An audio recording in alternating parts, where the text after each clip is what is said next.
رشتہ داروں کے ساتھ حسن سلوک کرنے کے کچھ مراتب ہیں۔ ایک ہے صلہ رحمی، ایک ہے مکافہ، ایک ہے قطع رحمی۔ صلہ رحمی کیا ہے؟ میل ملاپ رکھنا، چاہے رشتہ دار نہ رکھیں، یہ صلہ رحمی ہے۔ رشتہ داروں کے حقوق ادا کرتے رہنا، چاہے وہ نہ پوچھیں۔ مکافہ کیا ہوتا ہے؟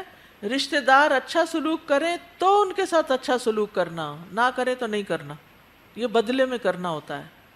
اور تیسرا ہے قطع رحمی، اپنے رشتہ داروں سے قطع تعلقی کر لینا، بول چال بند، یا پھر ان کی کسی ضرورت کو جو آپ پورا کر سکتے ہو پورا ہی نہ کرنا، ان کے کام ہی نہ آنا، ان کی مدد ہی نہ کرنا، تو یہ سب کچھ اس میں آ جاتا ہے۔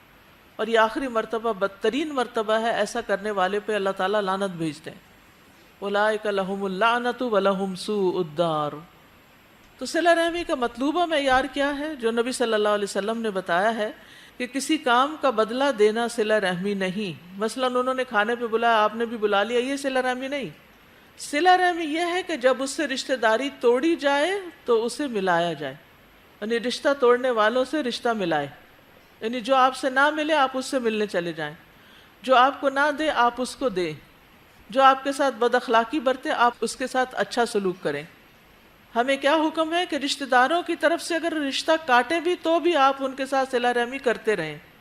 ابو ذر کہتے ہیں میرے خلیل نے مجھے 7 باتوں کا حکم دیا، ان میں سے ایک یہ ہے میں قرابت دار سے تعلق قائم رکھوں اگرچہ وہ پیٹھ پھیرے، اگرچہ وہ نہ بات کرے، اگرچہ وہ منہ موڑے، پھر بھی آپ کسی نہ کسی طرح ان سے تعلق قائم ہی کریں۔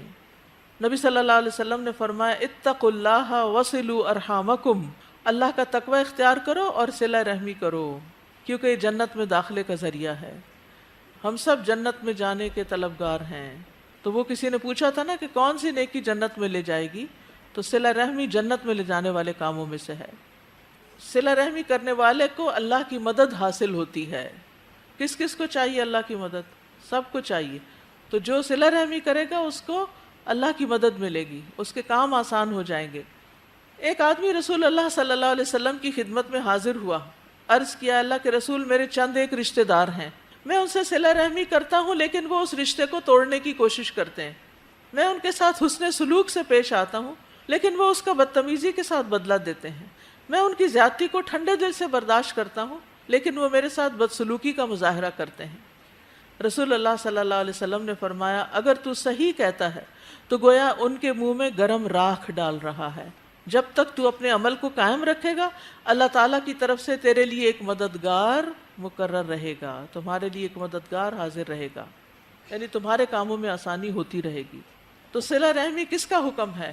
اللہ کا حکم ہے، رسول اللہ صلی اللہ علیہ وسلم نے اس کی تاکید کی ہے، ایمان لانے کے بعد اللہ تعالیٰ کا محبوب عمل ہے۔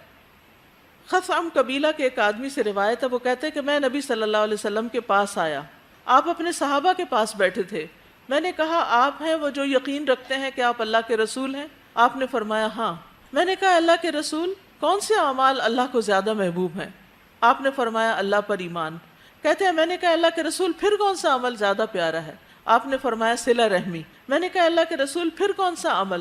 فرمایا نیکی کا حکم دینا اور برائی سے روکنا۔ میں نے کہا اللہ کے رسول کون سے اعمال اللہ کو سب سے زیادہ ناپسند ہے؟ فرمایا اللہ کے ساتھ شرک کرنا۔ میں نے کہا پھر کون سا عمل؟ فرمایا قطع رحمی کرنا۔ میں نے کہا اللہ کے رسول پھر کون سا عمل؟ فرمایا برائی کا حکم دینا اور نیکی سے روکنا، یعنی نیکی سے روکنا جو ہے یہ ایک بہت ہی برا عمل ہے۔ انس رضی اللہ عنہ سے مروی ہے کہ نبی صلی اللہ علیہ وسلم نے اپنی بیماری کے ایام میں کہا تمہارے رشتہ دار یعنی رحم کے رشتوں کو توڑنے سے بچو، رحم کے رشتوں کو توڑنے سے بچو۔ استاذہ اللہ سبحانہ وتعالیٰ نے جو ہمیں یہ خاندان اور صلہ رحمی کے اندر باندھ دیا ہے نا، یہ بہت بڑا اللہ کا احسان ہے، ورنہ جس طرح بہت سارے لوگوں کے ساتھ آپ کے تعلقات ہوتے ہیں تو وقت کے ساتھ ساتھ وہ ختم ہو جاتے ہیں اور سال سال تک آپ کے رابطے نہیں رہتے، پھر آپ کہتے ہیں اچھا اتنے عرصے بعد دیکھا ہے۔